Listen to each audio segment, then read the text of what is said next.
Before we jump into Judges, there are a few things it's helpful to know about the structure and context of the book, how it's laid out and where it fits in the Bible story. So I'm just going to take a few minutes to lay out some of those details, and hopefully that will help us as we work through the book together. Firstly, the context. We don't know for sure who wrote the book of Judges, but it was probably written during the early years of King David's reign, so between about 1010 and 1003 BC.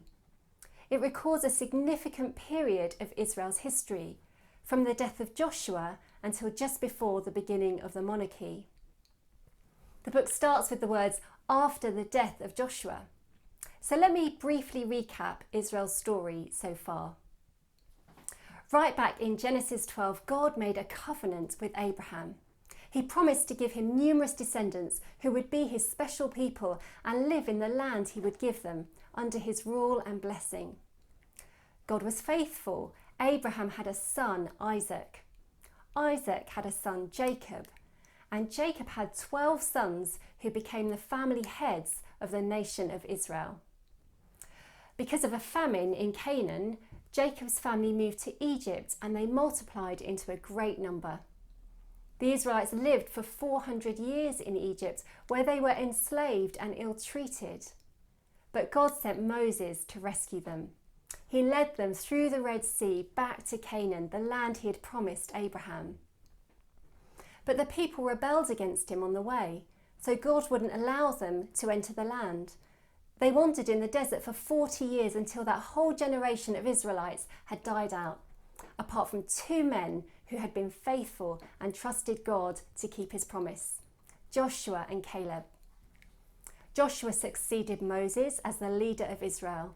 He led the people back into the promised land of Canaan, and they began to take possession of it. The book of Joshua records the beginning of this process of entering and taking the land from its current inhabitants. There are some big battles and significant progress is made. But by the end of the book, there is still a way to go.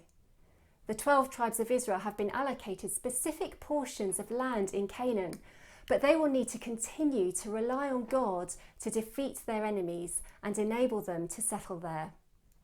They will need to be courageous and obey him fully. And this is where we'll pick up the story in Judges. One thing I want to address briefly here is the discomfort we may feel about the Israelites invading Canaan and destroying all its inhabitants. It seems extreme to us as we read through our 21st century lenses, but we need to understand the purpose is not vengeful. It's not driven by racism or greed or any of the motives we might expect to be behind this kind of military campaign. The point of driving out the Canaanites is spiritual. Israel are called to be God's holy people. They are to worship and serve him alone. And they are to be distinct. Other nations should look at them and know that the God of Israel is the one true God. The Canaanites are a danger to God's people. If you want, you can look up Leviticus 18, Deuteronomy 9 and Deuteronomy 18, which give us an idea of just how vile their practices were. They need to be punished for their wickedness, and they need to be removed from the land so Israel will not be influenced by them. God knows that the two people groups cannot live together. If Israel does not destroy the Canaanites, they will be destroyed by them, physically and spiritually. I want to be clear that the descriptions of the conquest of Canaan that we're going to read about are not instructions for us to follow. This is a specific period of history for the people of God. It is not to be repeated. Many of the events described in the book are just that. They are descriptions, not endorsements. What the text describes is not necessarily what it prescribes. So when it comes to application, we will need to be governed by the spiritual principles rather than the specific practices. And I'll say more about that as we hit some of the difficult parts. In terms of the structure, we need to be aware that the book is not strictly chronological. There's an introduction section in chapters 1 and 2 which seem to overlap a bit. So what's happening is that chapter 1 gives us a description of events from Israel's perspective, and chapter 2 shows what's happening from God's perspective. It helps us to understand what's going on from a spiritual perspective rather than just a physical one. Then the middle section, chapters 3 to 16, introduces us to 12 judges whom God raises up to deliver Israel from their enemies and turn the people back to himself. Within those chapters, it's possible there's a bit of overlap in terms of time frame. We need to remember that we're reading about a large number of people in a large space of land. So it's likely that some of the periods of oppression and some of the periods of different judges' authority overlapped as they were happening in different parts of the country. The last section, chapters 17 to 21, give two detailed narratives that serve as a summary of what's going on with the nation of Israel at this time. These two stories seem to have taken place early on in the period of the judges, so they don't fit chronologically at the end of the book, but they're placed there to reiterate the consequences of disobeying God's command and rejecting his rule.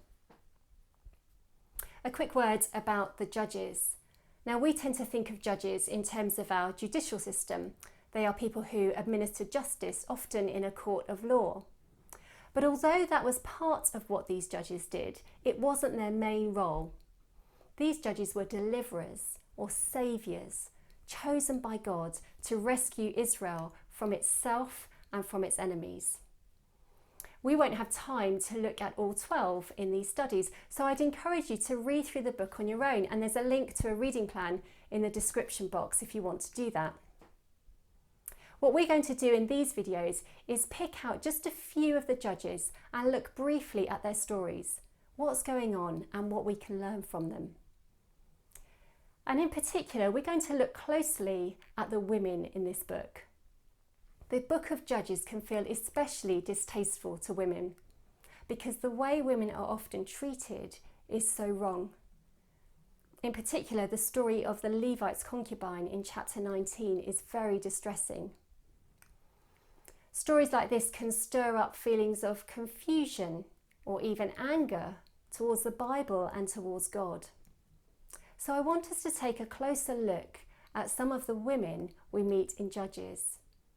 And we're going to see that while they may be undervalued and treated shamefully at times by Israel, they are valued and precious to God. Women have an important part to play, not just in the history of Israel, but in God's redemptive plan for the world. And we see that even in this book. So I hope you'll hang in there through some of the uncomfortable parts. Ultimately, I want us to see how righteous and just and merciful our God is. And my hope is that we'll love and treasure him even more as we look at this part of his word together. So do join me later to look at chapter 1.